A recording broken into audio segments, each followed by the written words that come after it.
Has this ever happened to you? Fiddly monitors, ancient peripherals, and bulky towers? Enough! Do you want the retro gaming experience without storing all of this gear? Look no further than the Dell Insprion 8600. A blistering 1680 by 1050 display on the go, it's upgradable. And of course, no more cable messes. Look at this desktop setup that takes just minutes to assemble. With the Inspiron 8600, you just open and compute. Get your Dell Insprion 8600 today at this major retailer. Some assembly required. Look, I love an old desktop setup as much as the next guy. There's no replacement for having the freedom of choosing whatever hardware configuration I want, no matter how bizarre and stupid it might be, not to mention the tuning and overclocking potential that some platforms allow for. But sometimes it's nice to have something a bit more convenient. For me, this is one of those times, as certain events have had me on the move more often, so it made me wonder, what if I could have just a bit of the vast hardware options a desktop gives you, with the portability and convenience of a laptop? Well, thanks to viewer of the channel Jam, we could see what that would look like with the Dell Insprion 8600. Now originally this was going to be a video about the ThinkPad T60, but no matter what, I couldn't get mine to come to life, even after swapping the CPU, RAM, motherboard, and various other components. I was expecting a bit more from this ThinkPad given its reputation for reliability, but hey, I wouldn't have the chance to review this Dell if it didn't crap out on me. Released back in late 2003, the A600 was something of a wolf in sheep's clothing, or a Latitude in Inspiron's clothing if you will. To show you what I mean, let's make a few quick comparisons to a more true Inspiron of the era like this B130. The B130 lacks docking, which the A600 has. It also lacks a hot swappable drive bay, again present on the A600. And lastly, the B130 has swappable CPUs but no dedicated graphics, while the A600 has swappable CPUs and always comes with dedicated graphics. As it turns out, Dell used this platform for home, professional, and mobile workstation applications, which is why you'll see some of those high-end features in a laptop intended for home use. For all intents and purposes, this laptop is a rebranded Dell Latitude D800. And that brings me to one of the special things about this business class laptop in casual clothes. The user can replace damn near everything in it.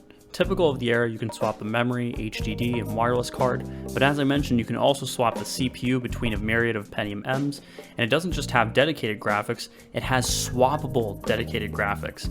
Eat on that T60, and especially the T61. Plus, because the laptop shares most of its parts with the Latitude D800, you have even more choices as far as replacement parts go. These laptops are basically Legos and you can mix and match a ton of stuff between them. Moving on to the hardware config of today's machine, let's start off with a CPU. My weapon of choice is the Pentium M770. Now this is the second fastest Pentium M out there, capable of running at 2.13 GHz. Unfortunately, due to a chipset limitation, it's running with a reduced 400 MHz FSB, putting it at around 1.6. I guess that's the cost of naively buying the fastest chip I could find for cheap. The 765 looks to be the best CPU for this laptop, running at 2.1 GHz on a 400 MHz FSB, but it's pretty much unobtainium.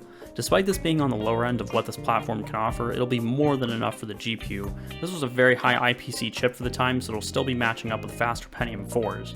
And hey, at least it's 100 MHz faster than the previous chip. Memory is a bit constrained with 512 MB of 333 MHz DDR, but it shouldn't be a major limiting factor in the games I'm looking to test. I don't really feel like picking up a bigger kit at the moment, but maybe I'll do it when I swap the CPU again for a faster one. Now thankfully I didn't have to pull any hairs for the GPU. Jam included the Radeon 9600 Pro Turbo with the laptop, and it's the fastest card that it supports, which is really neat. It's very similar to a desktop 9600 Pro, and aside from the clock speeds, doesn't sacrifice anything significant. Even the memory amount and bus width are the same. Other popular cards include the GeForce FX Go 5200 and 5650, as well as the GeForce 4 Go 4200, which I'm especially curious about since I'm a big fan of the desktop TI 4200, and to my knowledge, the Go 4200 is the only NV20 based mobile card. Getting into some of the nifty features, the speakers have actually held up well for a laptop of this age. Yeah, they have pretty much no bass, but they get loud and are hardly muddy at all. It sure outperforms a lot of the newer entry-level laptops I'm used to seeing.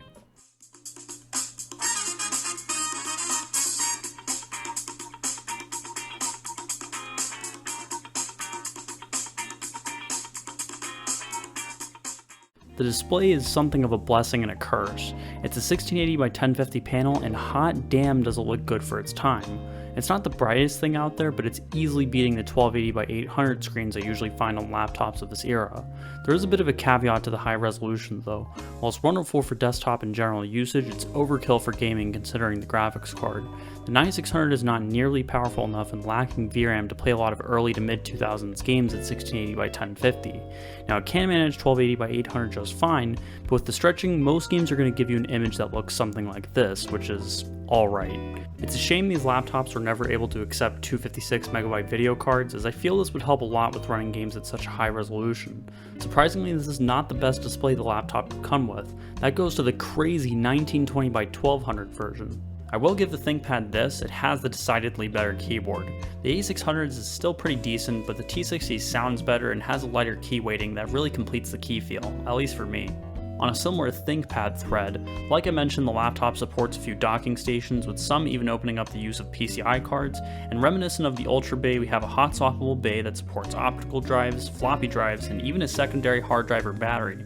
Very neat stuff that I love to see on older business laptops. Battery life isn't much to write home about, as you can get around 2 to 3 hours away from a charger and even less when gaming, but I'm surprised that the one in this laptop hasn't gone completely flat since it's like 20 years old now. Again, if we were going from the desktop replacement angle, you could just look at it like a luggable with the built-in UPS battery backup. I will say there was a recall issued for these batteries, so you'll want to be careful if you have an affected part number, but replacements seem to be pretty easy to get. Now I'm sure you've noticed by now that this laptop isn't exactly pristine. It takes a couple of attempts to get it to power on, there's cracks and misting plastic all over, the hinge is deteriorated into jello. It's seen some shit. But you know what? Had it not ended up in the hands of someone like me or Jam who cares about this kind of hardware, it probably would have been sent to the e-waste heap without a second chance. Well, today I'm here to give it that chance, so let's find out how capable this laptop is with some period correct gaming. For today's test suite, we're looking at 7 games, most from the early to mid 2000s period, which I think is the most fitting era for a laptop like this. Also, I wanted to mention that shooter games tend to be a bit overrepresented in my early 2000s testing. I mean, I didn't realize until later that literally all of the games in my FX 5950 Ultra video are shooters, so while there's still a lot of them here, I've added some other genres in the mix to hopefully shake things up a bit. I couldn't get a VGA capture card in time for this video, so forgive the external captures, it's the best I can do for now. With that said, let's now dig into some testing. Been a while since we've tried this one. First up is Bethesda's Elder Scrolls 3 Morrowind. I tested with the furthest draw distance and full real-time shadows. I measured a quick run through the starting town and the laptop scores 32 frames per second, and frame times are solid aside from a couple of larger hiccups nearing or exceeding 100 milliseconds. Far Cry should definitely put it through its paces. This time we're switching to 1280 by 800 in the medium preset with 4x AF. I used a standalone benchmarking utility, and in the PCGH demo we scored 36 frames per second. The former half of the demo sees quite a lot of micro stutter, which reflects in the 1% lows, but it really picks up in the second half with extremely tight frame pacing. Doom 3 isn't known for being very gracious on ATI hardware, but I was curious to see what the 9600 could do. We're testing with the built-in time demo in the high preset, although we settled for a low 800 by 600 resolution, as 1024 by 768 performs poorly regardless of the settings used. The laptop put down 45 frames per second, and frame times were pretty good, for this demo at least. At 800 by 600 the stretching gets pretty terrible on this display, but the high settings do sort of make up for it. Now it's on to Need for Speed Underground 2. I tested using 60 seconds of a circuit race with the quality slider set to here, which I'll just call medium. We scored 32 frames per second on average, and frame times were pretty decent for the most part, with small swings occurring throughout and very occasional larger spikes. Performance-wise, it feels very similar to the original Xbox version, although image quality is much improved. It's a good result in my book. I missed the 20th anniversary, but we still gotta test Half-Life 2, this being the original Collector's Edition. We're back to 16 by 10 at 1280 by 800 with the high settings, medium textures to keep within VRAM limits, and the rest shown here. In my usual 75-second run of some Canals gameplay, we scored 46 frames per second, and it stayed relatively consistent with the exception of some moderate stutters and these 2 larger stops, which were repeatable every time. Moving on to games from 2005, we have Serious Sam 2, and testing the game with a low preset and the built-in Branchester demo, we got 37 frames per second. There was some small stutter from time to time, but aside from that, frame times were good.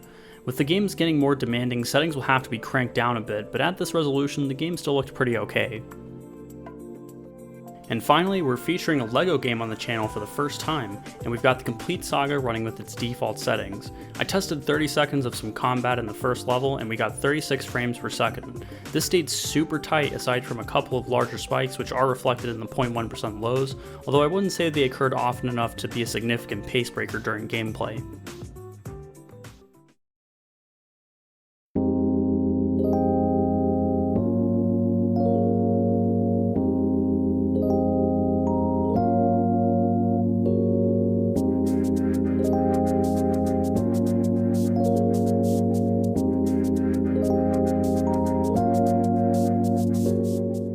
Suffice it to say, the Inspiron 8600 has you covered for a lot of your early 2000s gaming needs.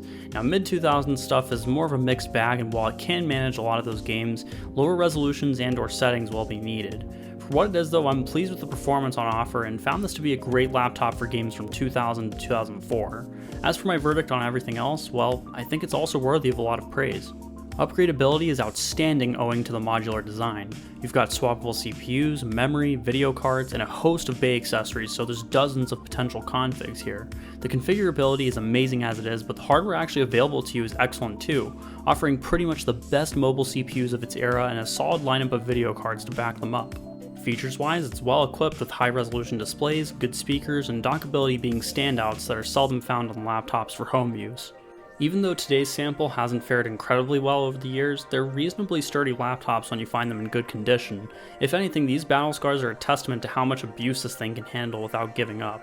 It just keeps on keeping on despite the wear and tear. Overall, these laptops are strong contenders in the world of 20-year-old mobile gaming, and I think you'd be hard-pressed to find another with such a good balance of power and flexibility. Thanks to Jem for donating this laptop for this video. I haven't touched a laptop on the channel in 2 years, so it was high time to cover another one. Also makes for a nice change of pace compared to the usual video cards. I'd like to thank my friend Pharoset for lending his voice and editing for the beginning infomercial as well. He hosts awesome streams on his channel that you should check out. With that, thanks for watching until the end, and I'll see you all in the next one.